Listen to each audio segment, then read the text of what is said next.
we're at the point of getting ready to spray foam the tree house. I have an old kit that I never used up. This is from a couple years ago. I don't know if it's still good.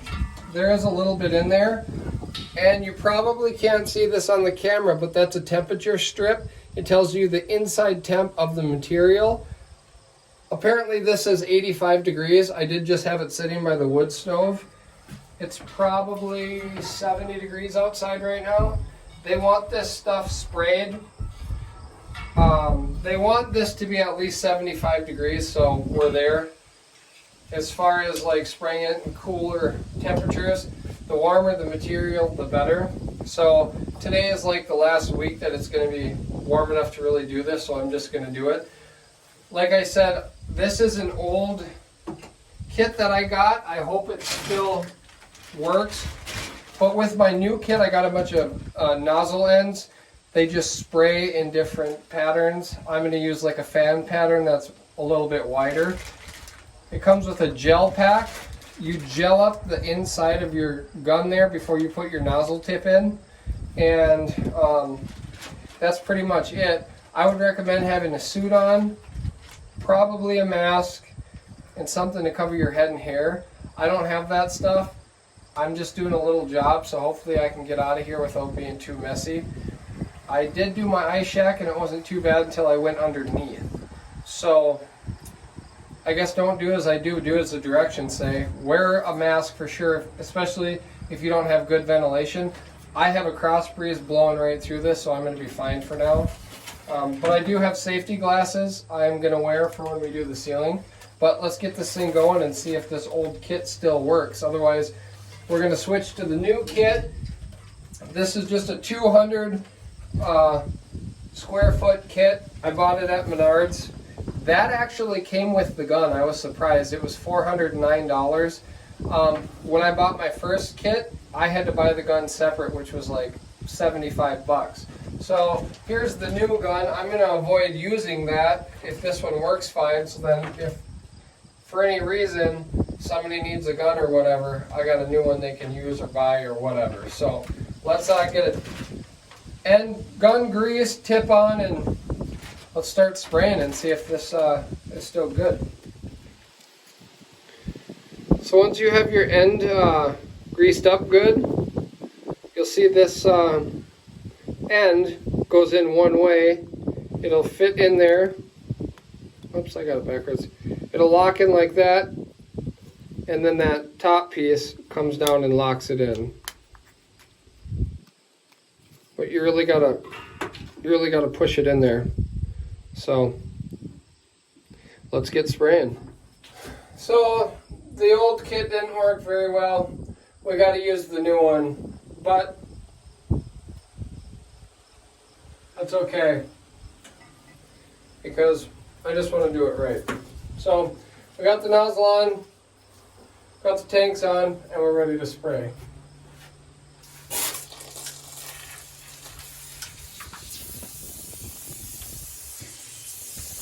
And yeah, the nozzle is not quite on currently. So we need to redo this one. This is going to be a disaster, I feel. Yeah, it's going to be a disaster. So the problem with that last one is I didn't have my nozzle quite pushed all the way in. You're going to want to make sure that is. Because it's messy. So we're going to give it a go for round 2 here. This, no.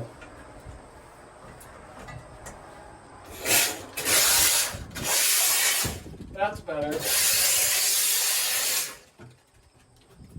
a little messy still, but I'm going to do all the edges, and then I'm going to come and fill the middle. You got to move kind of quickly. You can see how it fills up so fast, so you don't need a lot in there.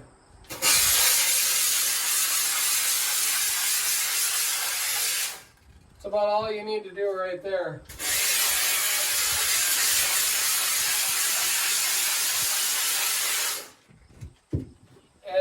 hold it away probably about, I don't know, a foot or so. See how it just expands and fills that?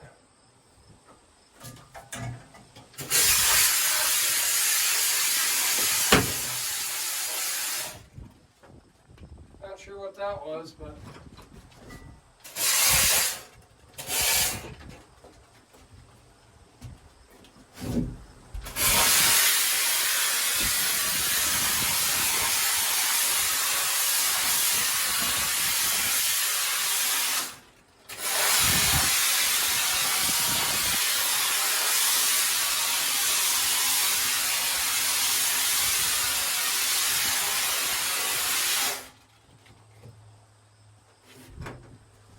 I would for sure wear a suit, or at least some gloves.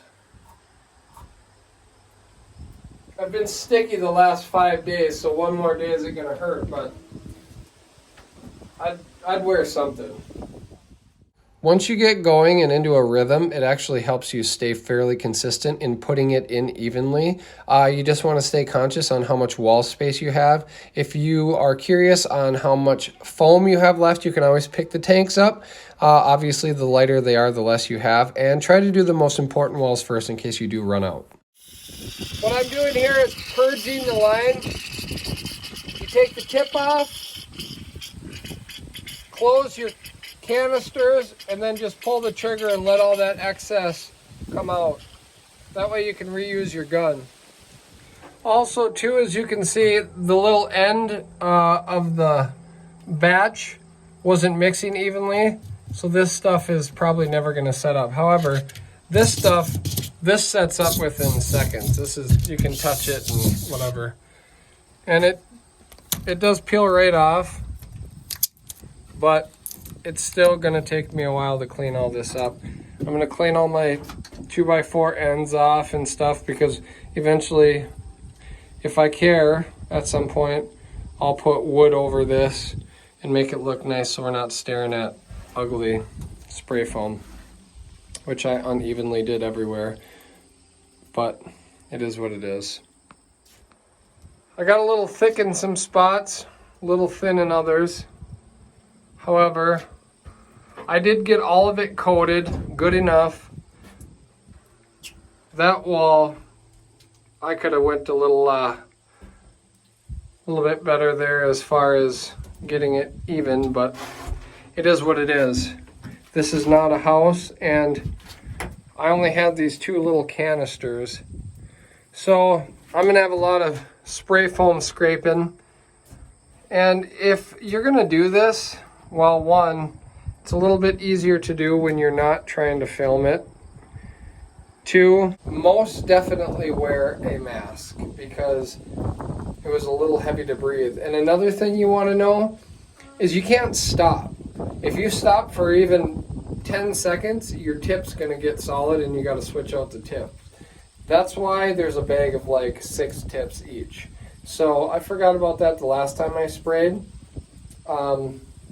Yeah, it's messy, but it's not that hard. And this is the second time I've ever done it. You're only going to get better the more you do it. So the third time, I'll probably be a little bit better.